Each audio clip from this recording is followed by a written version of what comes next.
मेरे प्यारे देशवासियों, आज मैं आप सभी से एक बहुत ही महत्वपूर्ण विषय पर बात करने आया हूं।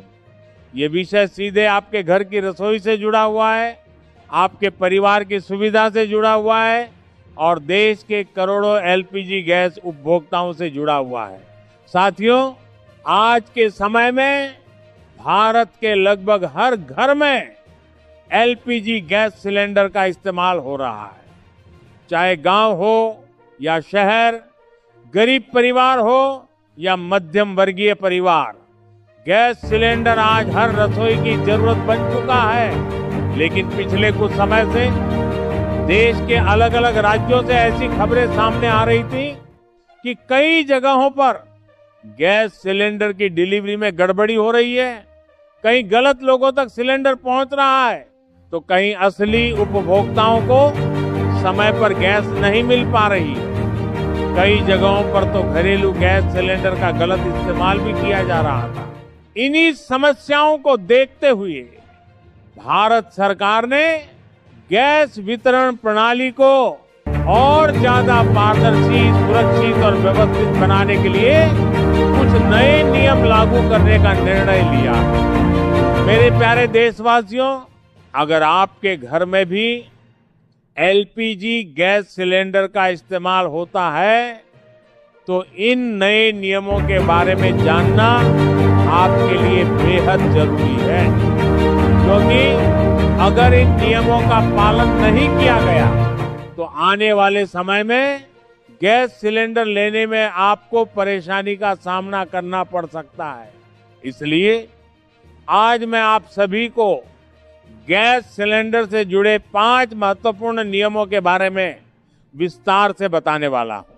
साथियों, सबसे पहला और सबसे महत्वपूर्ण नियम है केवाईसी यानी पहचान सत्यापन का नियम।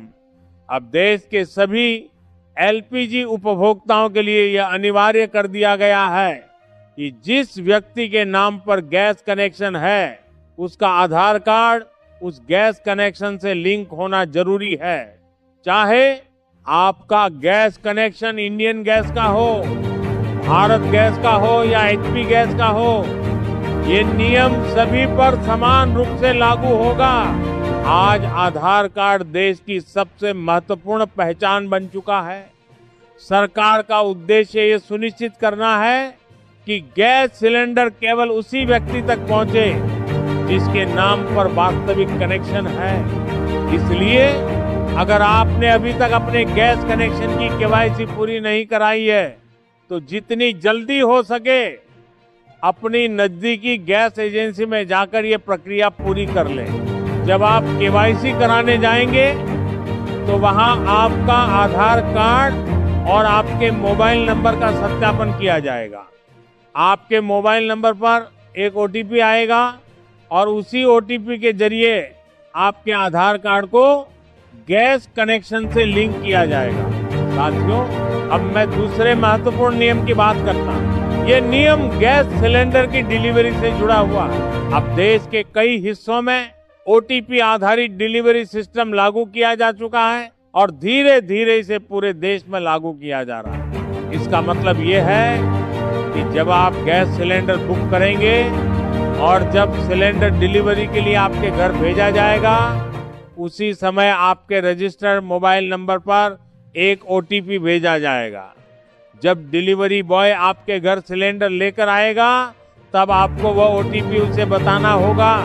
लेकिन मेरे देशवासियों, यहाँ एक बात का विशेष ध्यान रखना जरूरी है। जब तक सिलेंडर आपके घर तक नहीं पहुंच जाता, तब तक किसी को भी ओटीपी नहीं बताना है, क्योंकि अगर आपने पहले ही ओटीपी बता दिया तो सिस्टम में डिलीवरी पूरी मान ली जाएगी और बाद में आपको समस्या हो सकती है। अब मैं तीसरे महत्वपूर्ण नियम के बारे में बताता हूं। ये नियम गैस सिलेंडर की बुकिंग अवधि से जुड़ा हुआ है। पहले कई जगहों पर लोग कभी भी अगला सिलेंडर बुक कर लेते थे, लेकिन अब व्यवस्था को संतुलित बनाए रखने के लिए ये तय किया गया है कि एक सिलेंडर बुक करने के बाद अगला सिलेंडर बुक करने के लिए कम से कम 25 दिन का अंतर होना चाहिए। इसका मतलब ये है कि अब आपको गैस का उपयोग थोड़ा सोच समझकर करना होगा। सरकार का उद्देश्य यह है कि देश के सभी उपभोक्ताओं को बराबर और समय पर गैस उपलब्ध हो सके। अगर आप समय पर बुकिंग नहीं करेंगे और आखिरी समय तक इंतजार करेंगे तो कभी कभी डिलीवरी में देरी भी हो सकती है। इसलिए मेरी आप सभी से अपील है कि जैसे ही 25 दिन पूरे हो तुरंत अगला सिलेंडर बुक कर दें।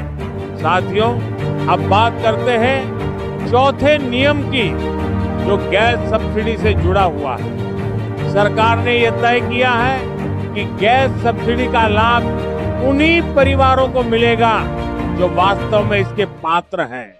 खास तौर पर प्रधानमंत्री उज्ज्वला योजना के तहत आने वाले गरीब परिवारों को ही प्रति सिलेंडर लगभग 200 से 300 रुपए तक की सब्सिडी दी जा रही है।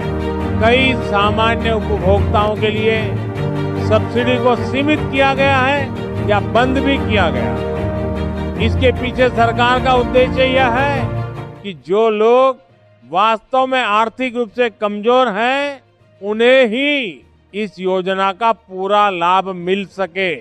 और अब मैं 5वें और अंतिम नियम की बात करता हूं। ये नियम एक परिवार में गैस कनेक्शन की संख्या से जुड़ा हुआ है। अब सरकार ने ये साफ कर दिया है कि एक परिवार में केवल एक ही गैस कनेक्शन मान्य होगा। पहले कई मामलों में देखा गया कि पति और पत्नी दोनों के नाम पर अलग अलग गैस कनेक्शन ले लिए जाते हैं। लेकिन अब आधार सत्यापन के माध्यम से अगर ये पाया जाता है कि दोनों कनेक्शन एक ही परिवार से जुड़े हुए हैं, तो उनमें से एक कनेक्शन रद्द किया जा सकता है।